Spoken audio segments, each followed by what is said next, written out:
ರಾಜ್ಯದಲ್ಲಿ ಸರ್ಕಾರಿ ಅಧಿಕಾರಿಗಳಿಗೆ ರಕ್ಷಣೆ ಇಲ್ವೇ?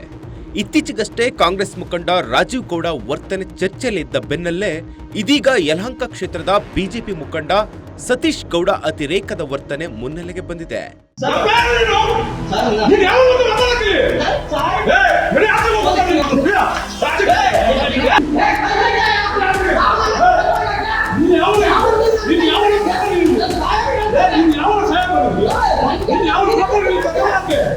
ಸರ್ಕಾರಿ ಕಚೇರಿಗೆ ನುಗ್ಗಿ ಅಧಿಕಾರಿ ಮೇಲೆ ಹಲ್ಲೆ ನಡೆಸಿರುವ ವಿಡಿಯೋ ಈಗ ಸಾಮಾಜಿಕ ಜಾಲತಾಣಗಳಲ್ಲಿ ವೈರಲ್ ಆಗಿದ್ದು ಸಾರ್ವಜನಿಕ ವಲಯದಲ್ಲಿ ತೀವ್ರ ಆಕ್ರೋಶ ವ್ಯಕ್ತವಾಗಿದೆ. ಯಲಹಂಕದ ಪ್ರಭಾವಿ ಬಿಜೆಪಿ ನಾಯಕ ಹಾಗೂ ಹಾಲು ಉತ್ಪಾದಕರ ಸಂಘದ ನಿರ್ದೇಶಕರಾಗಿದ್ದ ಸತೀಶ್ ಗೌಡ ಅವರನ್ನು ಇತ್ತೀಚೆಗೆ ಆ ಸ್ಥಾನದಿಂದ ಅನರ್ಹಗೊಳಿಸಲಾಗಿತ್ತು. ಆ ಉದ್ದೇಶದಿಂದ ಕುಪಿತಗೊಂಡ ಸತೀಶ್ ಗೌಡ ಮಲ್ಲೇಶ್ವರಂನಲ್ಲಿರುವ ಸಹಕಾರ ಸಂಘಗಳ ಸಹಾಯಕ ನಿರ್ಬಂಧಕರ ಕಚೇರಿಗೆ ನುಗ್ಗಿ ದಾಂಧಲೆ ನಡೆಸಿದ್ದಾರೆ.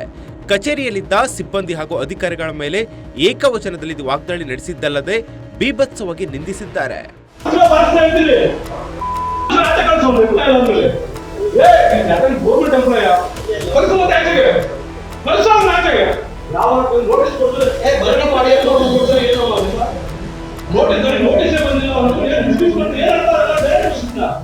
ಸಹಾಯಕ ನಿಬಂಧಕ ಪ್ರಕಾಶ್ ರಾವ್ ಮೇಲೆ ಮುಗಿಬಿದ್ದ ಸತೀಶ್ ಕಡತನ ಮೇಲೆ ಅವ್ಯಾಚ್ಯ ಶಬ್ದಗಳಿಂದ ನಿಂದಿಸಿದ್ದಾರೆ. ಅಷ್ಟಕ್ಕೆ ನಿಲ್ಲದೆ ಅಧಿಕಾರಿಯ ಮೇಲೆ ದೈಹಿಕವಾಗಿ ಹಲ್ಲೆ ನಡೆಸಿದ್ದಾರೆ. ಕಚೇರಿಯ ಸಿಬ್ಬಂದಿಯನ್ನು ಬೆದರಿಸಿ ಅಲ್ಲಿನ ಪೀಠೋಪಕರಣಗಳಿಗೆ ಹಾನಿ ಮಾಡಲು ಯತ್ನಿಸಿದ್ದಾರೆ ಎನ್ನಲಾಗಿದೆ. ಈ ಹಲ್ಲೆಯ ದೃಶ್ಯಗಳು ಕಚೇರಿಯ ಸಿಸಿಟಿವಿಯಲ್ಲಿ ಸೆರೆಯಾಗಿದ್ದು ಸತೀಶ್ ಅವರ ದರ್ಪಕ್ಕೆ ಸಾಕ್ಷಿಯಾಗಿವೆ.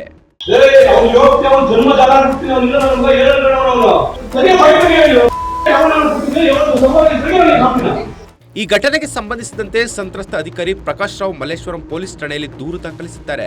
ಅಧಿಕಾರಿಯ ದೂರಿನ ಮೇರೆಗೆ ಸತೀಶ್ ಕಡತನ ಮೇಲೆ ವಿರುದ್ಧ ಐಪಿಸಿ ಸೆಕ್ಷನ್ಗಳಡಿ ಎಫ್ಐಆರ್ ದಾಖಲಿಸಲಾಗಿದೆ.